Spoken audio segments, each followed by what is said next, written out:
Welcome back to Rare Elvis Photos. This is Joe. I appreciate you joining me. I'm going to show you some pictures of Ann-Margret that you might not have seen before. Gorgeous, sweet Ann-Margret, full of attitude, full of spunk. Elvis loved her. She loved Elvis. And also, this is an interview that you might not have heard before, so I hope you enjoy this interview. It is Ann-Margret in all of her personality and kindness and sweetness. As usual, we're going to commentate on this, and you and I are going to talk about what we think about Ann-Margret. Also, make sure you click on Rare Elvis Photos and look for the Ann-Margret book that I'm reading, okay? I'm going to drop a new episode of that probably tomorrow morning, okay? So you don't want to miss that. And share these videos around. The more you share them, if you watch them to the very end, that increases the average watch time of the video. The more YouTube puts it up in the algorithm, and the more chance that Elvis Presley, Ann-Margret, and everybody's going to be shared to the world for people that don't really know enough about them. TCB TLC, let's get going on this. She is going to make her debut at Radio City Music Hall, and she's going to be there from October the 22nd through the 27th. Hard to believe, but this is her, I guess I could say this, is down here on the card, she wouldn't mind, her 30th year in the entertainment business. Would you welcome Ann-Margret? Yeah.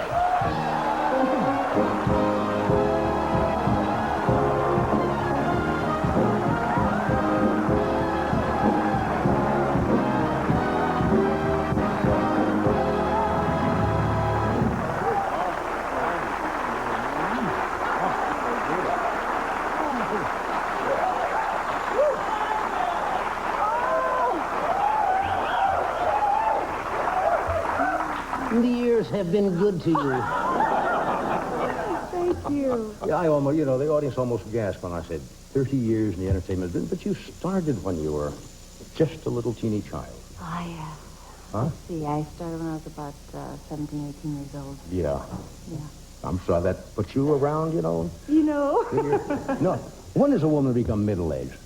I'm serious. Men, they say what? Is it 40, 45?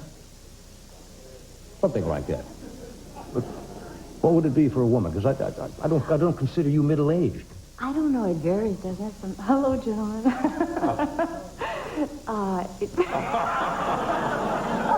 Something I don't know about here? Has he been sexually harassing you?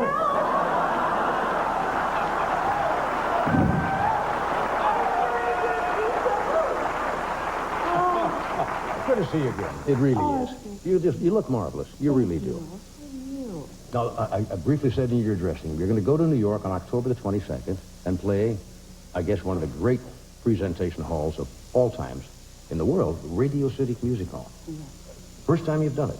Yes, it's the first time that I've played New York. Yeah. Now, why does this hold such a... I know why, but tell the audience why this is kind of significant and holds a special place for you. Well, first of all, I'm opening on my father's birthday. It's your dad's birthday? October 22nd. I know you're...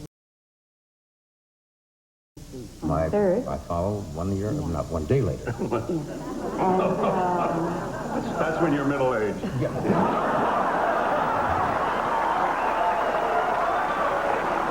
guess that's true.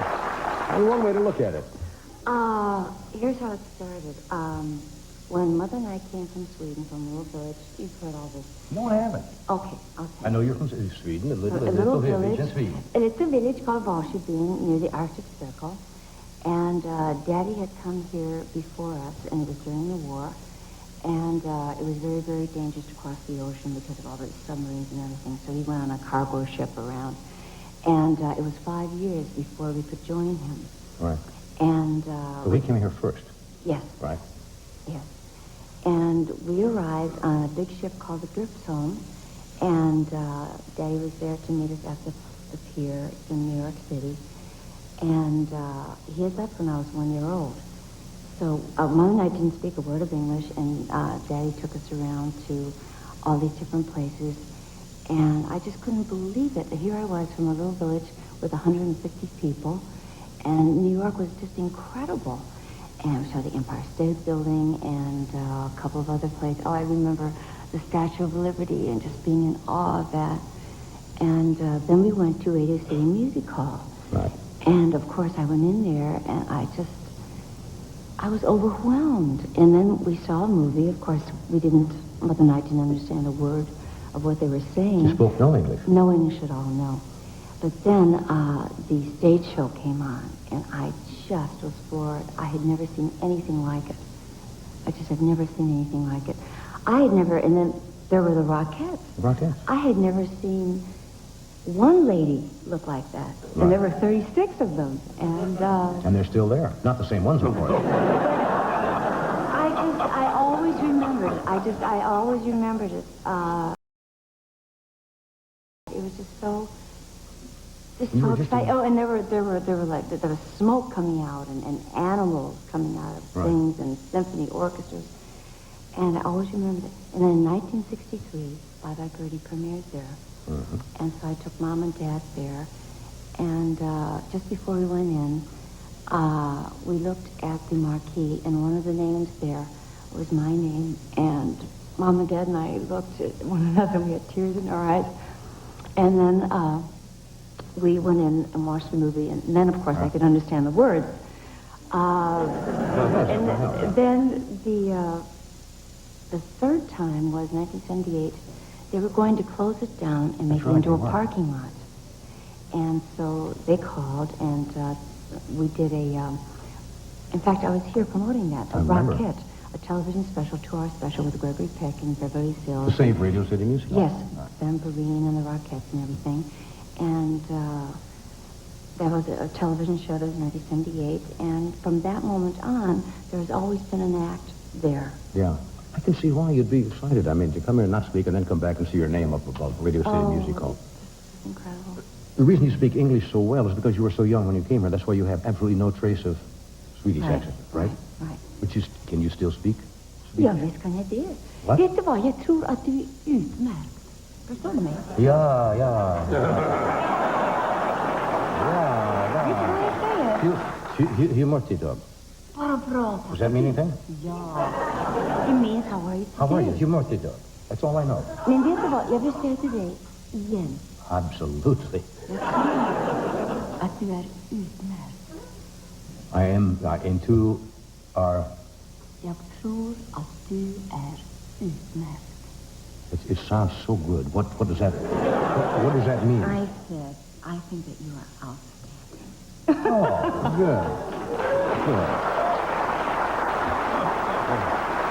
Good.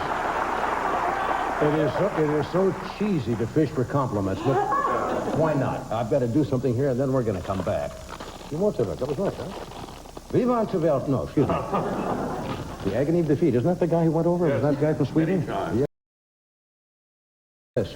We want to welcome new Robitussin cough drops to the Tonight Show. Cough drops from the cough expert. These people right here.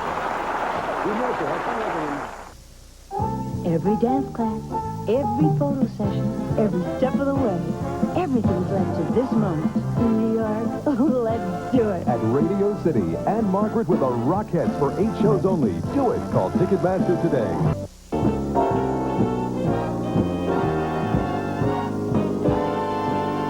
We're back. Talking with Ann-Margret.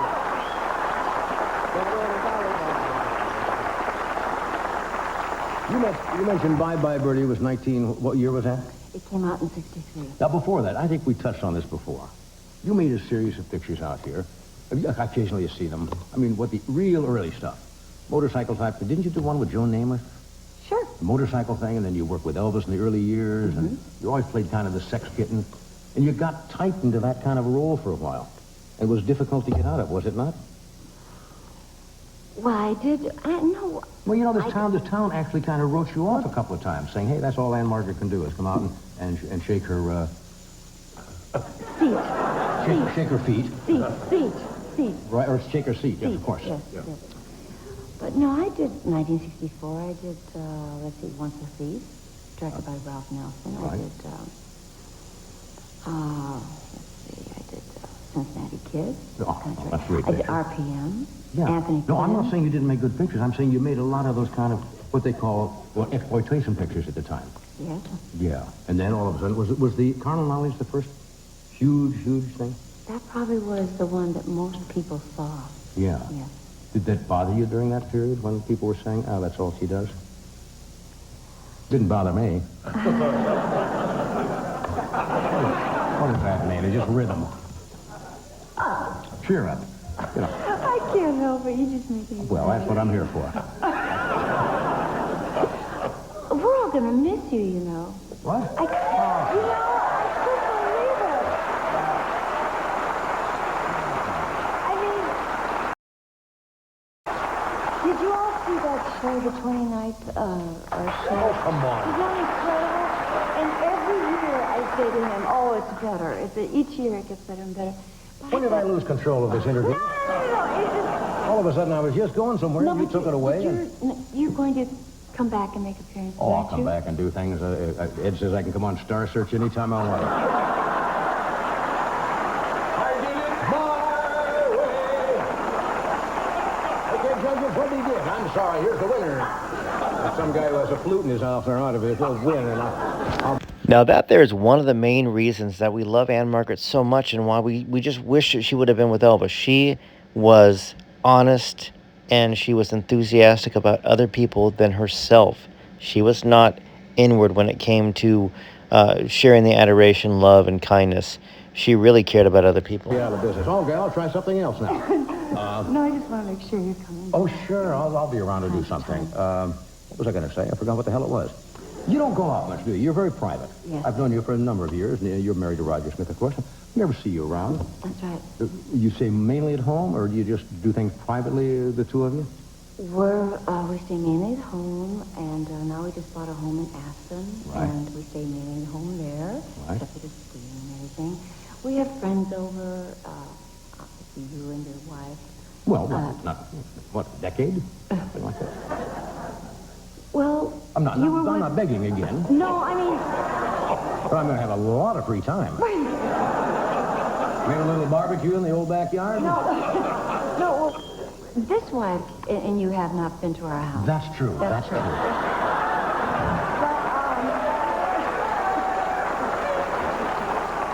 Got me again, kid. No. No, I'm just No, kidding. we would love to have you. Anyway, you open... you're going to stay with us, aren't you? You don't have to rush off tonight. No. You're going to sit around. Anyway, before we go, I want to mention you open October the 22nd. You're going to be there for how long? Through, let's see, October 27th, there are 2 matinees, Saturday and Sunday. And there are 9 dancers, Yeah. 3 singers. There's 46 of us. Motorcycles. Motorcycles, film. Yeah, there's going to be 12 You do- Harley Davidson. I've seen you show a number of times. You do a sensational nightclub act. You really do. It's exciting, and you perform. You're beautiful. Okay. What do you think? And now, we'll be right back. A cookout. That's all I'm asking. Barbecue. Hamburgers. Nothing else. Nothing.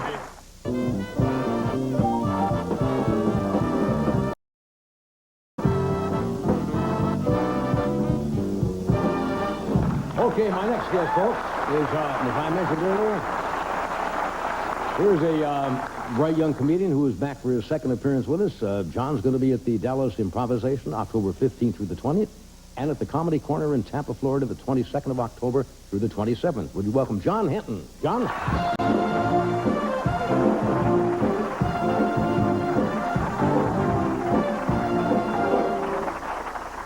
Hey, all right. My name is John Hinton, originally from Cleveland, Ohio, and, all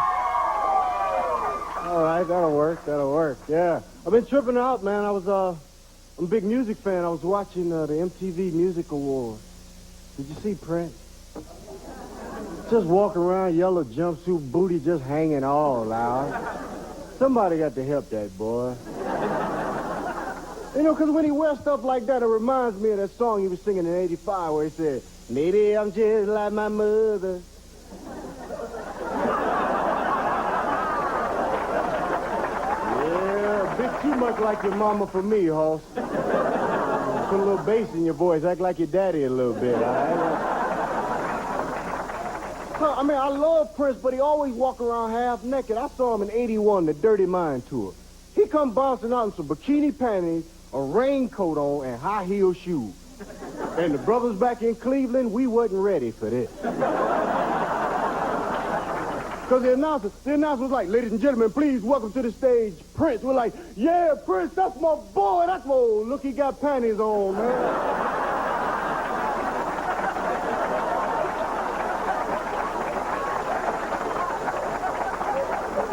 Get your coat. I think it's time to go, homie.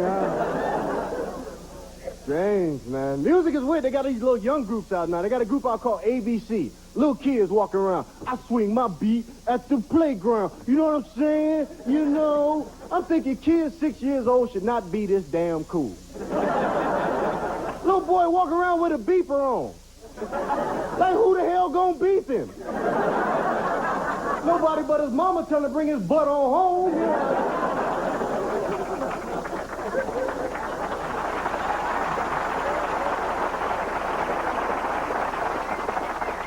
Music, man. One of my favorites is Bobby Brown. I like Bobby, man. But Bobby's a skinny little brother. And every time you see him in concert, every time you see him in video, always taking his shirt off. Always got his shirt off. The boy got the body of alfalfa for crying out loud. Talking about every little step I take will make your next step to the gym and work your butt out. Yeah, it's nice to be back here in Los Angeles, man. I like it out here because I've been traveling around, been going to small towns, man. I like small towns because when you go there, people come up and give you jokes. I was in a little town called Pikeville, Kentucky. Yeah, because they paid me. I went there. And usually if you go to a bar, restaurant, grocery store, you pay your money, people say things like, take it easy, see you later. These people in Pikeville would take one look at my black butt and say things like, be careful.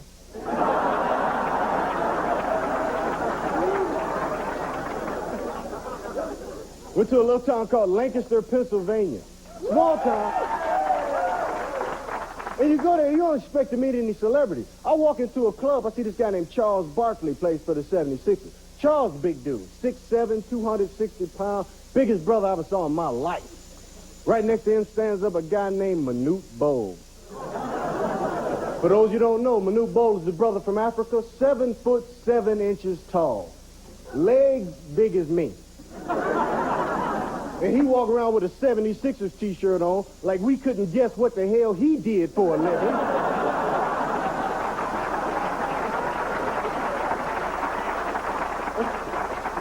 I mean, you're not going to mistake him for someone who works in the office, all right? Is that Mutombo from marketing? You know?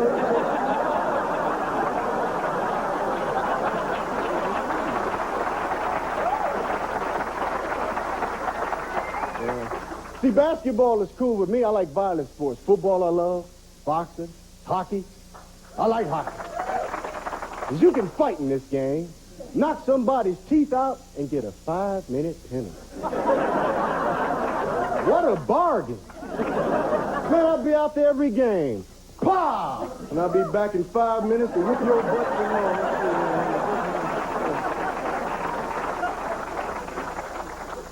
Yeah, I'll tell you how I got into hockey, man. I was up in Canada. They were doing playoff season.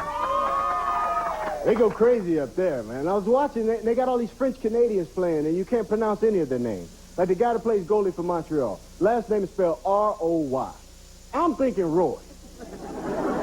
Silly me. Watching the game, the announcer goes, and another kick saved by Wow.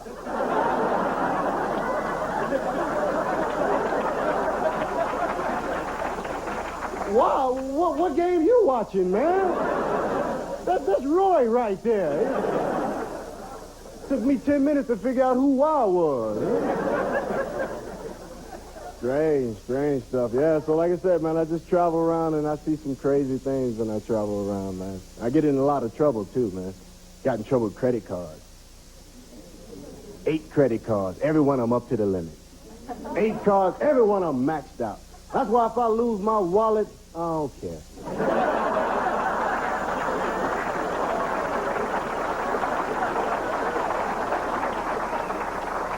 If you can charge something with these, well, God bless you. Go right in there.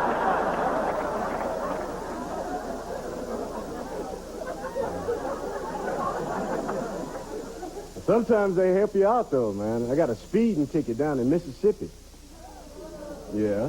And this man wanted his money right then and there. I said, hey, I don't have that kind of cash on me. So we take MasterCard or Visa. And I'm like, hey, there you go. And I figured if I didn't have this card, I'd have went to jail. So with it, I bought my freedom. I thought that was cool. Just wish blacks had had that about 300 years ago, though. No, I won't be picking anything. You better take this Visa card and kiss my butt, man. I'm out of here.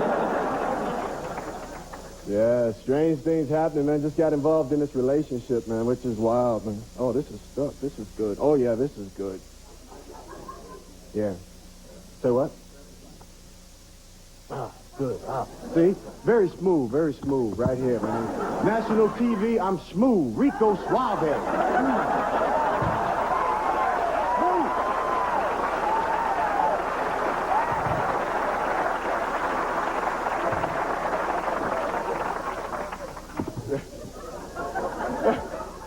Got into this relationship thing, man. And it's scary, man, because there are a lot of things that guys cannot do when they get involved. Like, guys cannot get cold. You go out on a chilly night with your girl, she'll pull this on you every time. Woo, sure it's freezing out here. Let me have your jacket. Like what I'm supposed to do.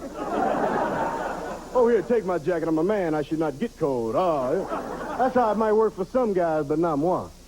Young lady tried that on me once. She was like, woo, sure it's cold up here. Good thing I'm wearing this sweater. I'll be just about as cold as you are. And check the weather forecast and dress your butt accordingly, man.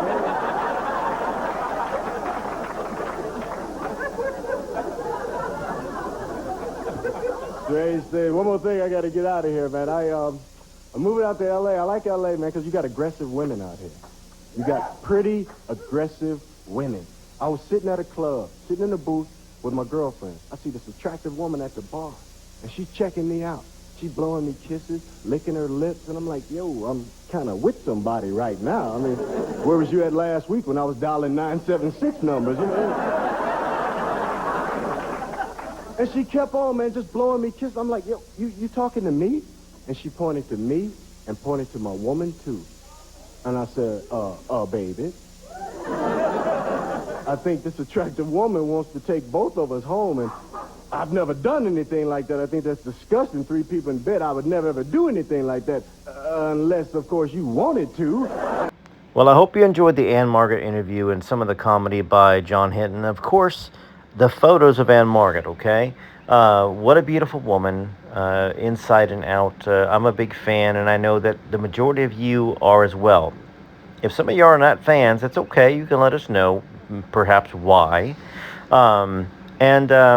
Once again, make sure you tune in tomorrow. I'll drop the new episode of the Ann-Margret book that I'm reading, and hopefully there'll be more of y'all that read it. What I've discovered is that it's not watched very much. Now, once again, if it's not your cup of tea, it's not your cup of tea. I always tell y'all, hey, if you don't want to watch something, some of y'all don't want to watch the books on Priscilla Presley like Child Bride. You don't want to participate in that, and that's perfectly fine. I get it.